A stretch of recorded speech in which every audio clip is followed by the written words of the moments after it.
Hello, everyone. My name's Scott, and I want to give a special shout out to my subscribers in India, in the Philippines, and in Indonesia. There's been a increase of you guys out there. Thank you for following the channel. Thank you for liking and subscribing. So kudos to all of you. And this video today is going to be basically about a call of, I'm basically exposing how critical and how we escaped to see the severity of rising inflation in all countries. The price of groceries, the price of goods, the prices of things are going up everywhere in all the countries. Okay, and it's going up higher than our pay wages, our salaries, our pay rate. It's going up higher than that. So that becomes a problem for all of us. It's critical and it's a crisis. And we don't think it's as serious as it is, even if people are okay and you're living comfortably. You feel it too. You feel it too. You're like, whoa, wait a minute, this is costing a lot more this year, right? Well, there's a way to beat that, but this is a crisis. So I want to play for you this clip by Michael Saylor. It's a few clips by Michael Saylor that will drive home that we are in a financial crisis. And what does it take to get out of this, right? It takes courage, it takes discipline, it takes effort, right? And to get over our fear. And listen to these clips by him, and he's going to explain the urgency of why you need Bitcoin. And later we'll talk about how you can start to dig your way out of this. I'll save that on another video in order to keep it short. But watch this clip from Michael Saylor, and then tomorrow I'll expand on that and give you some answers. So take a watch and stay tuned. Here it comes. Never touched a black market dealership, whatever. What's to stop that from happening? Or do you see other potential COVID-esque risks that could compromise the rosy story of it growing 200% per year? It's been growing 200% a year every year for the past 11 years, and you're only going to have 30 years of your life in business. So how long are you going to stare at something which is a screaming successful thing in denial? Peter Schiff has been against Bitcoin for 10 years. He'd be a billionaire right now. He'd be a 10 billionaire right now if he had actually not been against it. You would lose, by the way, resisting it, you would lose 98 to 99% of your wealth over 5 years if you're in denial of this thing. So there's a cost to being in denial of stuff. Let me just, again, offer an example.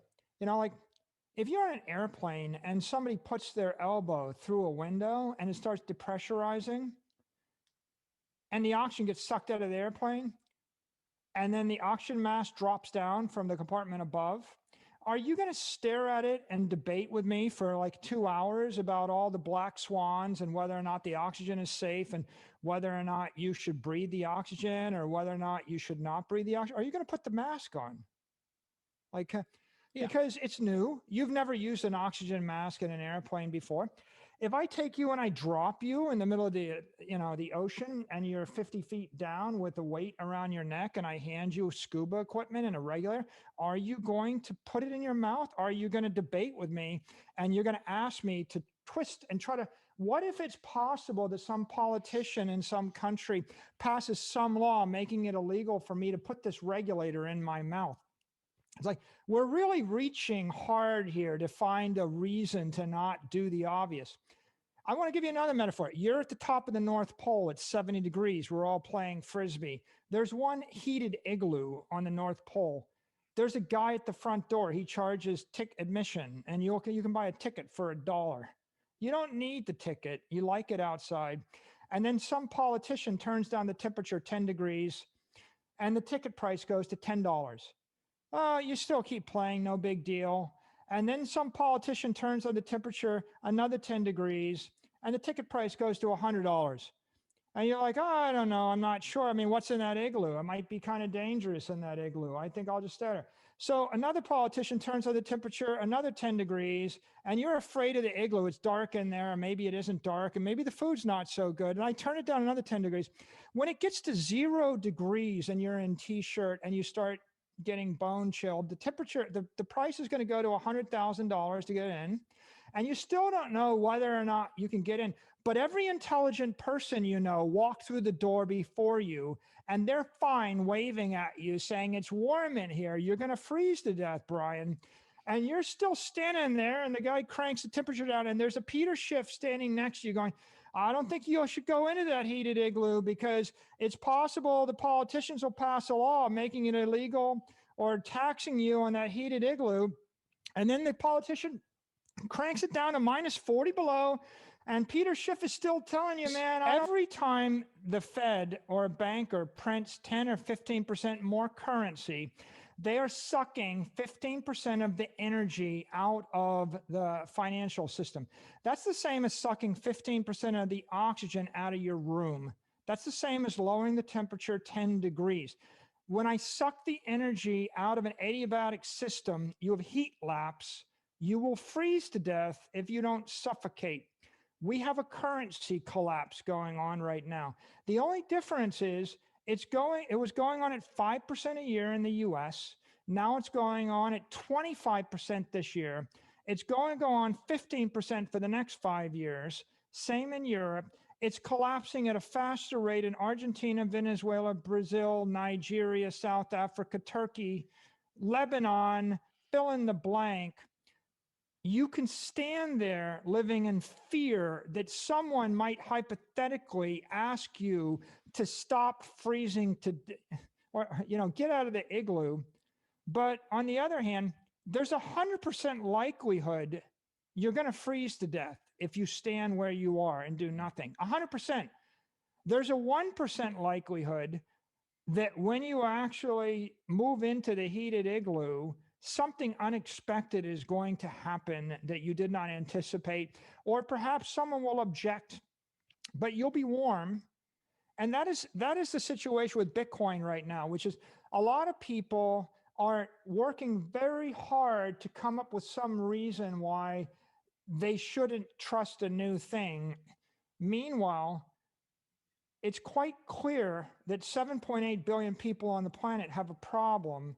Everybody with money on Earth is going to lose half their wealth in the next 48 months if they do nothing. If you're one of the billion people in a collapsing developed economy, you're going to lose everything if you do nothing. The solution is a digital monetary network that doesn't dissipate energy, that you can access where no one can corrupt it, and you can take personal custody of your money, of your monetary energy. Yes, there's uncertainty. For the first time in human history, we invented the thing. It's new, but it's not 1 year new. It's 12 years old. And you don't have to put 100%. By the way, when the oxygen mask drops out of the plane and you're traveling with your 10 kids, are you going to put the mask on one kid to see if they live and let the other 9 kids suffocate? Or are you going to put the mask on everybody? Or are you going to put your mask on yourself first? How afraid are you of suffocating versus how afraid are you of using the oxygen? Because Bitcoin is oxygen and it's new. There are some people that are very comfortable in their existence and they think it's okay to ignore it because they're rich and they're comfortable and they're happy. There are some people that dabble in it. Like, I think I'll buy 1 or 2% because I'll speculate in it. And there are some people, like if I put you in Argentina and by the way, do you know the exchange rate in Argentina to the dollar right now? No, Like, I think I know it's inflating tremendously. It used to be 1 peso to the dollar. And then it slid to 10 pesos to the dollar.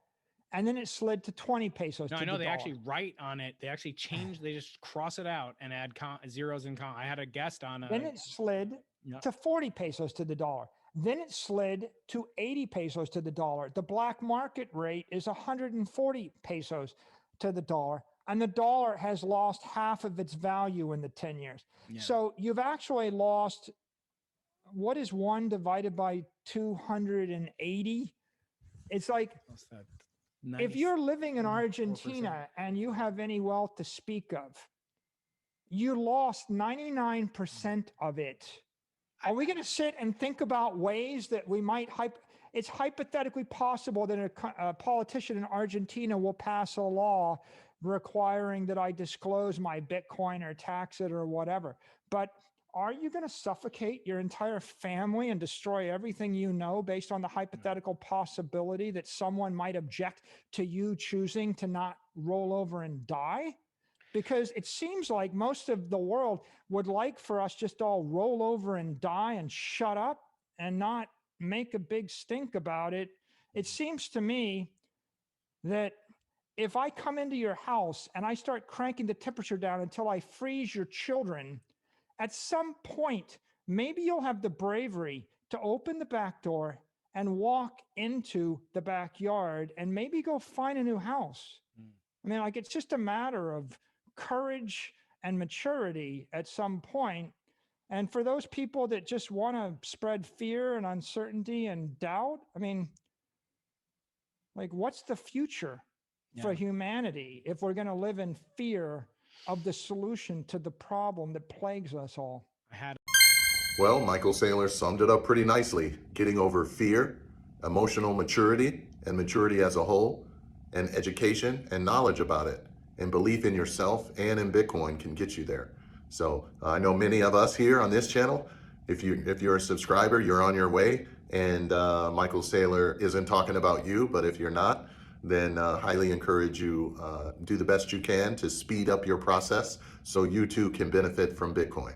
Until next time, I'll see everyone later, and make sure you tune in tomorrow. I'm also going to talk about and show you the companies that are coming on board with Bitcoin on a daily basis. So stay tuned, and we'll see you all in the next one. Take care.